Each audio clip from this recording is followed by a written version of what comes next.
বড়পুকুরিয়া কয়লা খনির প্রায় ১৬০০ ফিট নিচ থেকে কয়লা উত্তোলনের সময় ভূগর্ভে পানি জমে যায়। সে পানি বড় বড় পাম্পের মাধ্যমে উপরে তুলে এনে ড্রেনের মাধ্যমে বাহিরে নিষ্কাশন করা হয়।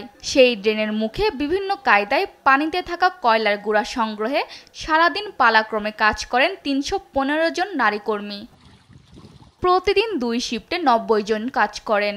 সপ্তাহে একজন একদিন কাজ করার সুযোগ পায়। টানা ১২ ঘন্টা পানিতে থেকে প্রতিদিন প্রায় ৩ থেকে ৪ মণ কয়লার গুঁড়া সংগ্রহ করতে পারে একটি দল। স্থানীয় কয়লা ব্যবসায়ীদের কাছে প্রতি মণ কয়লা ৩৫০ থেকে ৪০০ টাকায় বিক্রি করেন তারা। সপ্তাহে একদিন কাজ করে একজন নারী আয় করেন ৩০০ থেকে ৪০০ টাকা। আমরা এই তো কয়লা তুলি, ওই প্রায় ৩ মণ ৪ মণ ৫ মণ এরকম। একটা গরু ২ ভাগ হসি, দিনে ২৪ ঘন্টা, ৭ দিন পর পর একদিন। কি করে খাই কয়লা মালা তুলি এত কষ্ট মষ্ট করে চলি। এখন এই যে কুড়ি খাবার আগে কষ্ট, গরিব মানুষ কি করবো এখন, এই তারের জন্য এসে আমাকে পড়ে থাকবে না।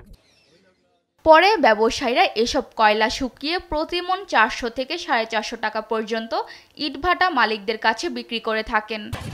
জীবিকার তাগিদে কাজ চালিয়ে যাচ্ছেন অসহায় এ নারীরা, যা সংসারের প্রয়োজনের চেয়ে অতি স্বল্প।